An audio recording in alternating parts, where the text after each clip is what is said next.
Hello dear students, मैं सौरभ खरगवाल हमारे इस यूट्यूब चैनल में आप लोगों का बहुत बहुत स्वागत करता हूं। मैंने क्लास 12th की कंप्लीट फिजिक्स स्टार्ट की है और हमारा चल रहा है पहला chapter electric charge and field. आज हम लोग पढ़ने वाले हैं torque on a dipole in uniform electric field. अगर इससे पहले के लेक्चर्स आप लोगों ने नहीं पढ़े हैं तो हमारी प्लेलिस्ट में जाइए जिसका नाम है इलेक्ट्रिक चार्ज एंड फील्ड। वहाँ पर आप लोगों को पुरानी सारी वीडियोज़ मिल जाएंगी। बाकी अगर आप लोगों को रेगुलर वीडियोज़ चाहिए, इसके नोट्स चाहिए, जो जो चीज़ें मैं पढ़ा रहा हूँ, तो आप लोग मेरे इस नंबर पे कांटेक्ट करिए और मुझे बोलिए कि सर मैं ऑनलाइन आपका स्टूडेंट हूँ, मुझे ग्रुप पे ऐड कर दीजिए। तो ग्रुप पे मैं आप लोगों को रेगुलर वीडियोस के लिंक और इनके नोट्स प्रोवाइड करता हूँ। और आप लोगों को पता होना चाहिए कि हमारी जो वीडियो है रेगुलर 6 बजे आती है। ठीक है, तो आते हैं आज के टॉपिक में, torque on a dipole in uniform electric field. ठीक है बच्चों, तो सबसे पहले हमने समझना पड़ेगा कि यूनिफॉर्म इलेक्ट्रिक फील्ड क्या होता है। देखो, यूनिफॉर्म, यूनि का मतलब होता है एक जैसा रहे हमेशा। तो यूनिफॉर्म इलेक्ट्रिक फील्ड मींस कि ऐसा एरिया जहां पे हर जगह मेरा इलेक्ट्रिक फील्ड की इंटेंसिटी सेम हो और इलेक्ट्रिक फील्ड की डायरेक्शन सेम हो। तो जो यूनिफॉर्म इलेक्ट्रिक फील्ड है इसको पैरेलल लाइन से दिखाया जाता है। ठीक है, और ई लिखा है, इसका मतलब हर जगह इलेक्ट्रिक फील्ड जो है मेरा बच्चों वो ई के बराबर होगा। और मान लो मेरा एक प्लस क्यू चार्ज है, तो प्लस से इलेक्ट्रिक फील्ड लाइंस बाहर को जाती है, तो ये प्लस क्यू चार्ज का एक यूनिफॉर्म इलेक्ट्रिक फील्ड दिखाया है, हर जगह इलेक्ट्रिक फील्ड बराबर रहेगा। ठीक है ना। अब हमने क्या पढ़ना है कि टॉर्क ऑन अ डाइपोल, अगर किसी डाइपोल को इस यूनिफॉर्म इलेक्ट्रिक फील्ड में रख दिया जाए तो उस पर कितना टॉर्क लगेगा, हमें यह पता करना है। तो हमें समझना पड़ेगा कि सबसे पहले डाइपोल क्या होता है। ठीक है बच्चों, तो डाइपोल मैंने आप लोगों को ऑलरेडी बताया, फिर भी जिन लोगों को पता नहीं है, डाइपोल एक ऐसा सिस्टम है, ठीक है, जहां पे इक्वल मैग्नीट्यूड के दो चार्ज, मतलब अगर पहला चार्ज का मैग्नीट्यूड क्यू है तो दूसरे का मैग्नीट्यूड क्यू होगा, लेकिन दोनों का नेचर अपोजिट होना चाहिए। ये नेगेटिव है तो ये क्या होगा, पॉजिटिव। और दोनों चार्जेस एक दूसरे से कितनी डिस्टेंस पे होंगे, बहुत कम डिस्टेंस पे होने चाहिए। तो दोनों चार्जेस का जो सेपरेशन है मैंने 12 लिया है। इसको बोलते हैं बच्चों इलेक्ट्रिक डाइपोल। इस इलेक्ट्रिक डाइपोल का जो डाइपोल मूवमेंट होता है, इसकी डायरेक्शन हमेशा याद रखना माइनस क्यू से प्लस क्यू की तरफ होती है। और इस डाइपोल का जो डाइपोल मूवमेंट होता है, इसका मैग्नीट्यूड होता है P equal to Q into 2L। 2L क्या है, डाइपोल का सेपरेशन है। ठीक है ना। तो अगर इस डाइपोल को ना बच्चों इस यूनिफॉर्म इलेक्ट्रिक फील्ड में रखें तो इस पे कितना टॉर्क लगेगा, मुझे वो पता करना है। अब ये डाइपोल को मैंने उठाया और इलेक्ट्रिक फील्ड के पैरेलल ऐसे रखा, तो थीटा कितना हो जाएगा, 0। तो 0 डिग्री के लिए आप लोग निकाल सकते हो। आप ये डाइपोल को उठा के ऐसे रखोगे तो 90 डिग्री के लिए आप निकाल सकते हो। लेकिन जब आप इस तरीके से रखोगे तो आप सिर्फ 0 डिग्री के लिए काम कर सकते हो। अगर डाइपोल को उठा के ऐसे रखोगे तो आप सिर्फ ऐसे रखोगे तो 90 डिग्री के लिए काम कर सकते हो। तो एक ही एंगल के लिए काम कर सकते हो। तो क्यों ना मैं ऐसा करूं कि ये डाइपोल को उठाऊं और थीटा एंगल पर रख दूं। अगर ये डाइपोल को उठा के मैं अगर थीटा एंगल पर रख दूं तो थीटा को 0 रखोगे तो 0 के लिए भी काम कर सकते हो, 90 रखोगे तो 90 के लिए भी काम कर सकते हो, किसी भी एंगल के लिए काम कर सकते हो। तो इसलिए मैं इस डाइपोल को जब यूनिफॉर्म इलेक्ट्रिक फील्ड में रखूंगा तो इसको थीटा एंगल पर रखूंगा। ठीक है ना। तो लेट अस सपोज ये डाइपोल मैंने उठाया और इसको उठा के यहाँ इस यूनिफॉर्म इलेक्ट्रिक फील्ड में रख देता हूँ फिर। ठीक है बच्चों, ऐसे करके मैं अपने इस डाइपोल को इस यूनिफॉर्म इलेक्ट्रिक फील्ड में रख देता हूँ। तो इसको, ये है अपना डाइपोल। ठीक है बच्चों, ये तो इस डाइपोल को मैंने इस यूनिफॉर्म इलेक्ट्रिक फील्ड में रख दिया है। डाइपोल के दो पोल्स होते हैं, तो एक पोल ये हो गया आपका, ठीक है, और एक पोल ये हो गया। ठीक है बच्चों, कोई दिक्कत तो नहीं है। और इस डाइपोल को मैंने इस यूनिफॉर्म इलेक्ट्रिक फील्ड से कितने एंगल पर रखा है, मान लो मैंने इस यूनिफॉर्म इलेक्ट्रिक फील्ड से इस डाइपोल को आज थीटा एंगल पर रखा है, तो ये एंगल मैंने बच्चों थीटा ले लिया। समझ में आया ना। अब डाइपोल है तो ऑब्वियस है, डाइपोल के पास दो पोल्स होते हैं, है ना। तो मैं इसको दिखा देता हूं ऐसे करके। तो इसका जो पहला पोल है बच्चों, ये वाला जो पोल है, ये आपका,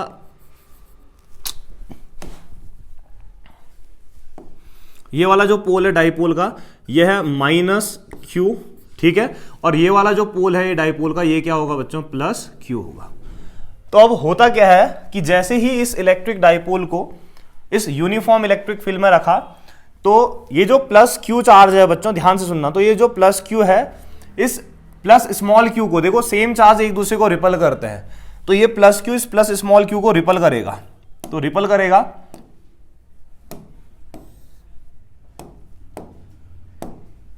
तो कहां को रिपल करेगा अगर मैं आपसे पूछूं, ये देखना, प्लस प्लस को रिपल करेगा तो इस डायरेक्शन में रिपल करेगा। तो प्लस कैपिटल क्यू इस प्लस स्मॉल क्यू को इस डायरेक्शन पर रिपल करेगा, तो इस पे कुछ ना कुछ फोर्स लगाएगा। तो इस फोर्स को मैं ले लेता हूं बच्चों F1 ले लेता हूं। क्या ले लेता हूं? F1। दूसरी बात, डाइपोल का जो दूसरा पोल है नेगेटिव है, तो ये प्लस इस माइनस को क्या करेगा? अपनी तरफ अट्रैक्ट करेगा।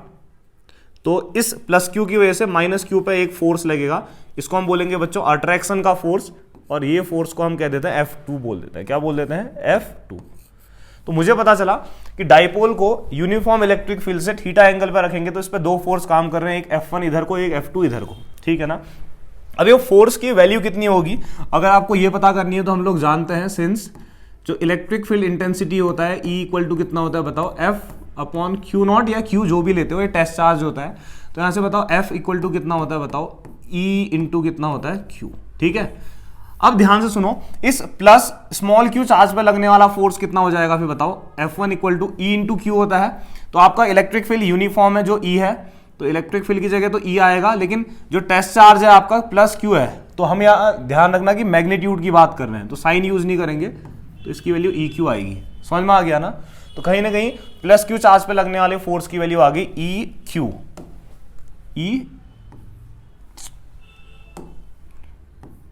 EQ के बराबर आ गई, ठीक है। ऐसे ही माइनस Q चार्ज पे लगने वाला फोर्स कितना होगा? हम लोग जानते हैं F equal to E into Q। Uniform electric field है, तो आपका इलेक्ट्रिक फील्ड तो E होगा, और माइनस Q चार्ज का अगर मैग्नीट्यूड की बात करूं तो इस माइनस Q चार्ज का मैग्नीट्यूड भी कितना है? Q है। तो कहीं ना कहीं मुझे पता चल गया कि इस प्लस Q और माइनस Q चार्ज पे बराबर फोर्स लग रहा है। इस पे अगर F1 equal to EQ force लगा तो इस पे भी F2 equal to EQ force लगा, लेकिन दोनों की डायरेक्शन अपोजिट है। ठीक है बच्चों, यहां तक क्लियर हो गया ना? तो इसको मिटा देता हूं ये वाला हिस्सा। तो मुझे पता चल रहा है कि डाइपोल को जैसे ही किसी यूनिफॉर्म इलेक्ट्रिक फील्ड पर रखते हैं तो उस पर बराबर मैग्नीट्यूड के दो अपोजिट फोर्स लग रहे हैं। तो अगर कोई आपसे पूछे कि बताओ टोटल फोर्स ऑन डाइपोल कितना होगा, टोटल फोर्स ऑन डाइपोल, कि इस आपके डाइपोल पे लगने वाला टोटल फोर्स कितना होगा, अगर कोई आपसे पूछे, तो डाइपोल पे आप बोलोगे यार दो फोर्स काम कर रहे हैं, एक फोर्स यहां को एक यहां को, तो बताओ मुझ पे नेट फोर्स कितना लगा? दो फोर्स काम कर रहे हैं, एक F1 यहां को, एक F2 यहां को। आप बोलोगे जो बड़ा है उससे छोटे को माइनस कर दो, ठीक हो गया। आज तो दोनों बराबर है F1 और F2, तो किससे किसको माइनस करोगे? तो या तो F1 से F2 को माइनस कर दो या F2 से F1 को माइनस कर दो, क्योंकि दोनों के दोनों बराबर है। तो टोटल फोर्स ऑन डाइपोल अगर आपको पता करना है तो आपके ऊपर है, या तो आप F1 माइनस F2 कर दो, क्योंकि मैग्नीट्यूड में दोनों बराबर है, F2 माइनस F1 करो। तो करते हैं फिर बच्चों, तो F इक्वल टू F1 का वैल्यू कितना है देखो EQ, और F2 का वैल्यू कितना है, ये भी कितना है EQ।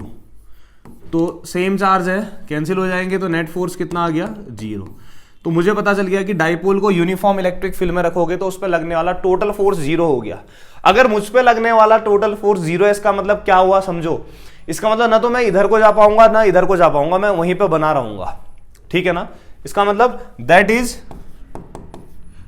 ठीक है, dipole do not move in straight path, ठीक है ना। या आप कह सकते हो कि ट्रांसलेटरी मतलब स्ट्रेट लाइन,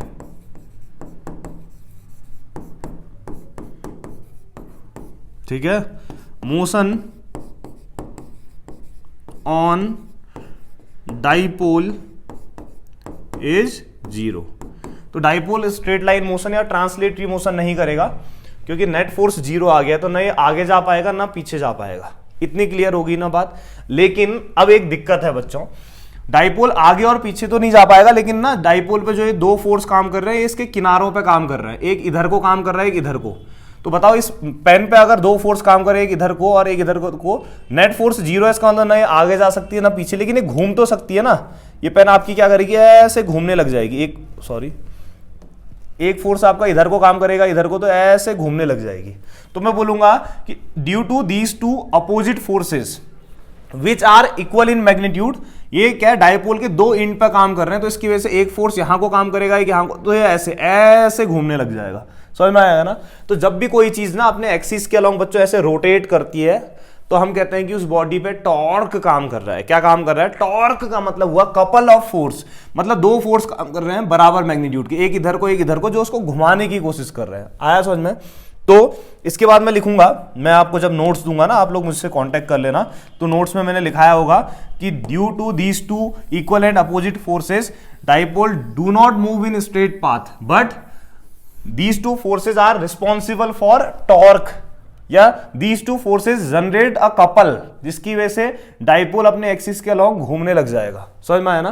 तो इनकी वजह से आपके डाइपोल पे एक टॉर्क काम करेगा। क्या काम करेगा? टॉर्क। तो अभी टॉर्क की वैल्यू कितनी होगी सुनना, तो टॉर्क काम करेगा डाइपोल पे, तो टॉर्क ऑन डाइपोल कितना होगा अगर आपको पता करना है, तो टॉर्क का फॉर्मूला होता है बच्चों, किसी भी डाइपोल को जब यूनिफॉर्म इलेक्ट्रिक फील्ड में रखते हैं तो इसका फॉर्मूला होता है either force. Either force, either force मतलब डाइपोल पे जो भी दो फोर्स काम कर रहे हैं उसमें से कोई भी एक ले लो, आपको पता है ना बराबर ही काम कर रहे होंगे, इसकी भी EQ वैल्यू है, इसकी भी EQ है, तो इन दोनों में से कोई भी एक फोर्स ले लो, इनटू ये है परपेंडिकुलर का साइन। हाँ, तो परपेंडिकुलर डिस्टेंस लिखा है बच्चों, हाँ, वो बिटवीन दीज टू फोर्सेस क्या बोला मैंने? टॉर्क का फॉर्मूला होता है आइदर फोर्स, दोनों में से कोई भी एक फोर्स ले लो, इनटू परपेंडिकुलर डिस्टेंस, दोनों फोर्सेस के बीच की परपेंडिकुलर डिस्टेंस, मतलब ऐसी डिस्टेंस लोगे जो दोनों फोर्सेस पे परपेंडिकुलर हो। अब इन दोनों फोर्सेस पे परपेंडिकुलर डिस्टेंस क्या होगी उसको हम समझने की कोशिश करते हैं। तो उसके लिए एक डिफरेंट कलर यूज कर रहा हूं। देखो मैं एक कुछ कंस्ट्रक्शन कर रहा हूं बच्चों, ध्यान से देखना। ये कंस्ट्रक्शन मैं कर सकता हूं नहीं कर सकता हूं आप लोग खुद बताना। परपेंडिकुलर डिस्टेंस लेनी है मैंने, तो मैं एक काम करने जा रहा हूं, ध्यान से देखना बच्चों। अरे यार, मैं एक कंस्ट्रक्शन का काम कर रहा हूं, आराम से देखना। हाँ, जरा कलर चेंज कर लेते हैं, इसके लिए ये कर लेते हैं। देखो मैं यहां से एक लाइन ड्रॉ कर रहा हूं ऐसे डॉटेड वाली, मैं कंस्ट्रक्शन कर रहा हूं इसलिए डॉटेड बना रहा हूं। हाँ,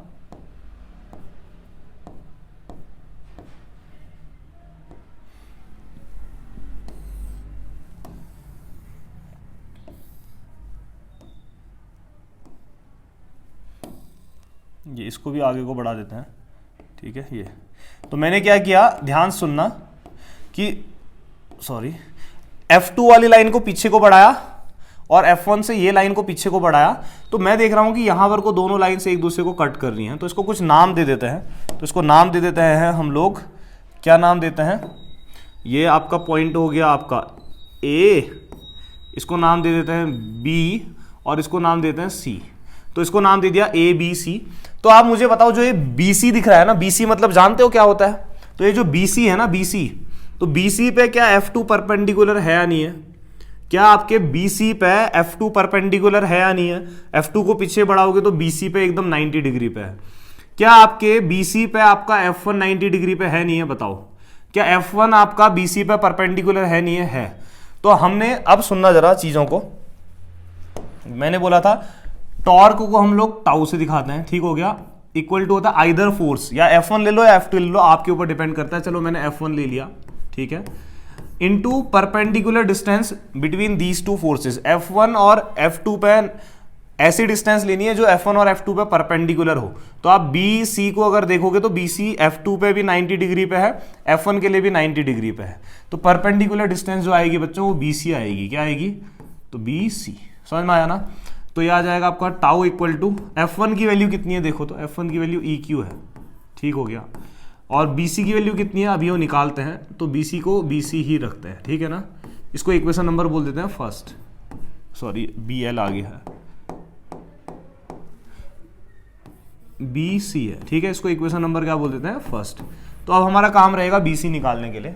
तो अब एक चीज सुनना बच्चों ध्यान से, एक बहुत खास प्रॉपर्टी है, दो पैरेलल लाइन को एक ट्रांसवर्सल लाइन अगर इंटरसेक्ट करे तो इनको करस्पॉन्डिंग एंगल बोलते हैं।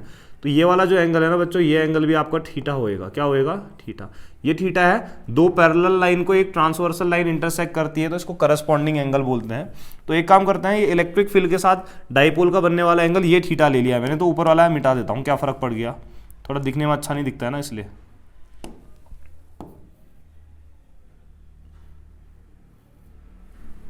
ठीक है, चलेगा, तो इसको मैंने मिटा दिया, तो ये एंगल थीटा ले लिया है। और ये आपका डाइपोल है, हेलो, ये आपका डाइपोल है, -q है +q है, तो डाइपोल की जो लेंथ होती है 12 होती है। तो इस डाइपोल की लेंथ जो है हमारी 12 होती है, तो ये भी दिखा देता हूं, ये मेरा डाइपोल है बच्चों, ठीक है। तो हमारे डाइपोल की जो लेंथ है वो 2L होती है, तो मैं इसको दिखा देता हूँ। ये मेरा जो डाइपोल है इसकी लेंथ 2L होती है, तो इसको ऐसे करके दिखा देते हैं। हाँ, ये मैंने अपना डाइपोल बनाया था, जो डाइपोल की लेंथ, अरे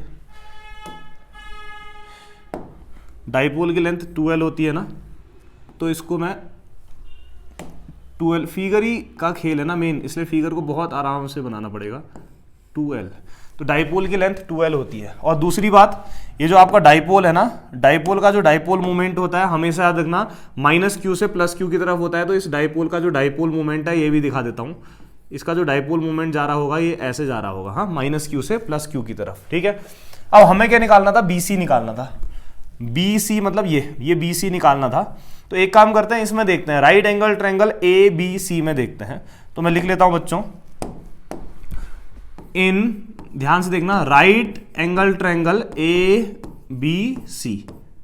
तो राइट एंगल ट्रायंगल ABC में अगर मैं देखूं, यहां पे मैं एक काम करता हूं, मेरे को BC निकालना है ना, मतलब ये परपेंडिकुलर निकालना है, और आपको हाइपोटेन्यूज पता है तो साइन थीटा लगाते हैं।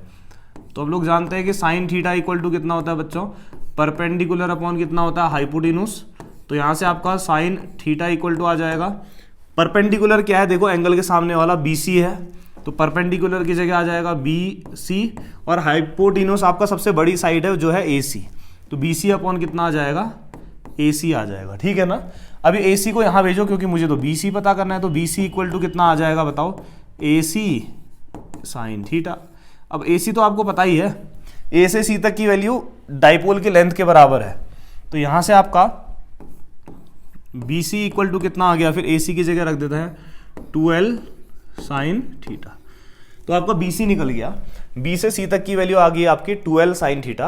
अब जो ये BC की वैल्यू है ना बच्चों, इसको इक्वेशन 1 में रख देते हैं, ठीक है ना। तो लिख लेता हूं फिर बच्चों, यूजिंग दिस वैल्यू ऑफ क्या, BC कहाँ, इन इक्वेशन 1। इक्वेशन 1 में BC की वैल्यू रख देते हैं कितनी, 2L साइन थीटा। तो यहाँ से हमारा जो टाउ आ जाएगा, टाउ इक्वल टू कितना आ जाएगा, ध्यान से देखो, हाँ, यह आ जाएगा E इंटू क्यू, तो है ही है, बहुत अच्छी बात। और साथ में इंटू BC की जगह क्या रख दिया मैंने, 2L साइन थीटा रख दिया। समझ में आया, इस इक्वेशन 1 में BC की जगह रख दिया मैंने 2L साइन थीटा, तो टाउ इक्वल टू इतना आ गया, ठीक। अब मैं कुछ चीज़ें मिटाने जा रहा हूँ बच्चों, ध्यान से देखना। टॉर्क निकालना था, लगभग टॉर्क मेरा निकल ही गया है, थोड़ा सा चीज़ें बची हुई हैं, ठीक है। तो देखो, इसको मैं थोड़ा अच्छे से लिख रहा हूं, हाँ। तो आपका जो टाउ निकला है देखो, EQ into 2L sine theta. तो एक काम करता है, Q इंटू 2L को एक साथ लिख लेता हूं। आपको पता है कि डाइपोल का डाइपोल मूवमेंट होता है, तो मल्टीप्लीकेशन में आगे पीछे लिख सकते हो। तो Q इंटू 2L को एक साथ लिख लिया, और साथ में कितना आ गया आपका E साइन थीटा। समझ में आया, ऐसा क्यों किया, हम लोग जानते हैं बच्चों, साइड में लिख लेता हूं, सिंस किसी भी डाइपोल का डाइपोल मोमेंट होता है बच्चों Q इंटू 2L, ठीक है। तो Q इंटू 2L की जगह P रख सकते हैं। तो जो टॉर्क आ गया डाइपोल पे लगने वाला, ये आ गया PE साइन थीटा, ठीक है बच्चों। तो जब भी किसी डाइपोल को यूनिफॉर्म इलेक्ट्रिक फील्ड पर रखते हैं, तो उस डाइपोल पर एक कपल ऑफ फोर्स काम करता है, जिसको हम टॉर्क कहते हैं, जिसकी वैल्यू PE साइन थीटा के बराबर है। थीटा क्या हुआ, देख, डाइपोल मोमेंट आपका यहाँ को जा रहा है, इलेक्ट्रिक फील्ड यहाँ को जा रहा है, तो theta angle between P and E। तो यहाँ पे लिख लेते हैं, हेयर क्या चीज बच्चों, थीटा इज द क्या, एंगल बिटवीन किस किस के बीच का, मैंने बोला dipole moment P vector and E vector, ठीक है। तो P और E के बीच का एंगल है। अब देखो, जो टॉर्क है ना बच्चों, आप लोग यहीं तक करते हो, फिर आपको मार्क्स पूरे मिलते नहीं है। देखो, टॉर्क एक वेक्टर क्वांटिटी है, तो इसकी डायरेक्शन दिखानी पड़ेगी और इसको वेक्टर फॉर्म पे लिखना होगा। तो हम लोग जानते हैं बच्चों, सिंस दो वेक्टरों का क्रॉस प्रोडक्ट कितना होता है, A vector cross B vector, अगर आपने पढ़ा होगा, तो ये दो वेक्टरों के क्रॉस प्रोडक्ट का मैग्नीट्यूड होता है A cross B equal to A मतलब पहले वेक्टर का मैग्नीट्यूड, B मतलब दूसरे मैग्नीट्यूड दूसरे वेक्टर का, और साथ में साइन, याद है ना। तो A vector cross B vector होता है AB साइन थीटा। तो ऐसे ही बताओ, AB साइन थीटा को A क्रॉस B लिख सकते हैं, तो बताओ PE साइन थीटा को क्या लिख सकते हैं, यहाँ पे ये आ जाएगा P vector cross E vector. तो मुझे पता चला कि डाइपोल मूवमेंट और इलेक्ट्रिक फील्ड का जो क्रॉस प्रोडक्ट है वही आपका टॉर्क होता है। तो कहीं ना कहीं टॉर्क एक वेक्टर क्वांटिटी है जो आपके डाइपोल मोमेंट पी वेक्टर और इलेक्ट्रिक फील्ड ई वेक्टर के क्रॉस प्रोडक्ट के बराबर होता है। तो इतना आ गया, तो ये हमारा टॉर्क का जनरल एक्सप्रेशन हो गया। लेकिन अभी तक हमने इसमें डायरेक्शन नहीं दिखाई है। क्या नहीं दिखाई है?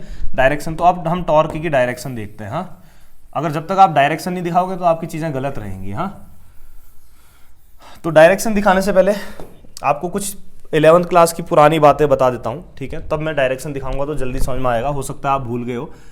अगर आपके पास दो वेक्टर हैं, ए वेक्टर और बी वेक्टर, और मान लो आपने इनका क्रॉस किया तो एक नया वेक्टर आएगा सी वेक्टर, और आपने इस सी वेक्टर की डायरेक्शन देखनी है। तो कैसे देखते हैं?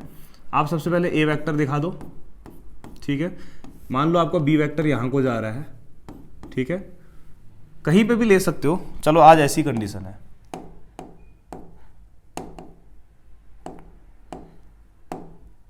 लेट अस सपोज आपके जो ए और बी वेक्टर है ऐसे हैं। ये आपका ए वेक्टर है मान लो, और ये आपका बी वेक्टर है, ठीक है? दोनों एक दूसरे से थीटा एंगल पे है, ठीक?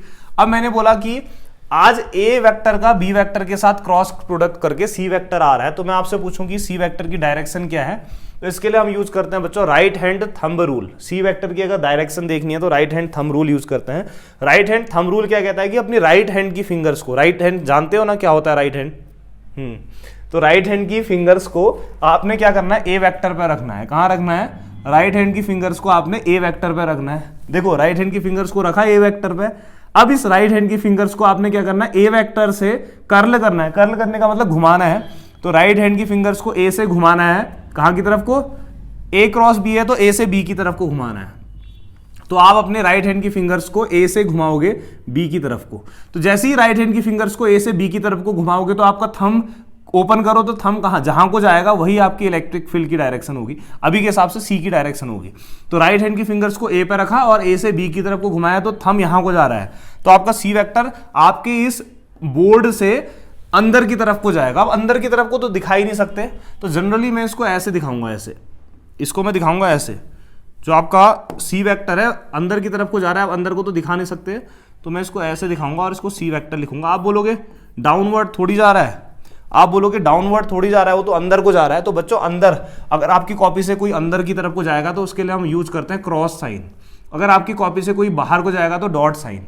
तो सी वेक्टर एक्चुअल में अंदर को जा रहा है, डाउनवर्ड तो नहीं जा रहा है, तो इसके आगे आप ऐसे क्रॉस का साइन बनाओगे तो समझदार इंसान समझ जाएगा कि एक्चुअल में इन दोनों का क्रॉस करके जो सी आया है ना, वो नीचे को नहीं जा रहा है, वो अंदर को लग रहा है, जा रहा है, ठीक है? मतलब vertically downward to the plane of this digital board, आपकी कॉपी के डाउनवर्ड जाएगा, ठीक है ना? ये चीज आपको पता होनी चाहिए। अब देखते हैं यहां पर को टॉर्क की डायरेक्शन निकाल के, ठीक है? तो देखो हो क्या रहा है, आपका डाइपोल मूवमेंट ऊपर को है, ठीक है? मैं दिखा देता हूं। ये आपका डाइपोल मूवमेंट यहां को है, दिखा दिया मैंने, पी वेक्टर, ठीक है? और आपका जो इलेक्ट्रिक फील्ड है वो यहां को है, दिखा दिया मैंने, ये आपका ई वेक्टर है, ठीक है? और दोनों एक दूसरे से कितने एंगल पे हैं? थीटा एंगल पे हैं। आज देखो आपको टॉर्क की डायरेक्शन देखनी है तो वही rule, right hand rule. Right hand की फिंगर्स को पी पे रखो, पी से ई की तरफ को घुमाओ। तो पी से जब ई की तरफ को घुमाओगे तो थंब अंदर को जा रहा है, तो इसका मतलब टॉर्क की डायरेक्शन अंदर को होगी। अब अंदर को दिखा नहीं सकते, 2 डायमेंशनल बोर्ड है, तो जो आपका टॉर्क है, टॉर्क की डायरेक्शन नीचे को दिखा देते हैं, इसको टाउ वेक्टर लिख देते हैं, ठीक है? लेकिन यहाँ पे बनाना पड़ेगा आपने क्रॉस। क्या बनाना पड़ेगा? क्रॉस। तो क्रॉस क्या बता रहा है कि आपकी जो टॉर्क की डायरेक्शन है, क्योंकि जब पी से ना आपने ई की तरफ को घुमाया तो थंब अंदर को जा रहा है, तो direction of torque tau is vertically downward to the plane of paper. अब आपका ये टॉपिक हो गया है कंप्लीट, ठीक है? अब इसके अंदर कुछ अलग अलग केस बनते हैं, वो केस देख लेते हैं। क्या बन सकते हैं केस? सुनो, हम लोगों ने पढ़ा था सिंस टाउ इक्वल टू कितना होता है बताओ? पी ई साइन थीटा होता है, ठीक है? तो पहला केस क्या बन सकता है? If theta equal to 0 degree, theta equal to 0 degree मतलब कि डाइपोल को इलेक्ट्रिक फील्ड के पैरेलल रख दो, तो आपका टॉर्क कितना आएगा? टाउ इक्वल टू कितना आ जाएगा? P E sine 0 degree. Sine 0 की वैल्यू कितनी होती है? 0। 0 से मल्टीप्लाई करोगे तो आपका टॉर्क 0 आ गया। इसका मतलब मुझे पता चला कि जब किसी डाइपोल को इलेक्ट्रिक फील्ड के पैरेलल रखोगे तो उस पर कोई टॉर्क नहीं काम करेगा। तो इसका मतलब जब ये थीटा पे है तो उस पर टॉर्क लग रहा है, जैसे ही पैरेलल आ जाएगा तो टॉर्क कितना आ जाएगा? 0, तो ये रुक जाएगा। तो इसका मतलब ऐसे जब ये घूमता है तो घूमते नहीं रहता है, ऐसे है तो ऐसे आएगा, पैरेलल आके रुक जाएगा क्योंकि टॉर्क 0 हो गया है। दूसरा case, if theta equal to 90 degree, मतलब अगर आपने डाइपोल को इस इलेक्ट्रिक फील्ड के परपेंडिकुलर रख दिया है 90 डिग्री, तो टॉर्क कितना आएगा देखें, तो tau equal to p sine 90। Sine 90 की वैल्यू कितनी होती है बताओ 1, तो 1 से मल्टीप्लाई करोगे तो आपका टॉर्क कितना आ जाएगा, 1 से मल्टीप्लाई करोगे तो ये आ जाएगा tau equal to p E into 1 करोगे तो पी ई आ जाएगा। तो टॉर्क आपका कुछ आ रहा है तो ये मैक्सिमम हुआ, ठीक है ना।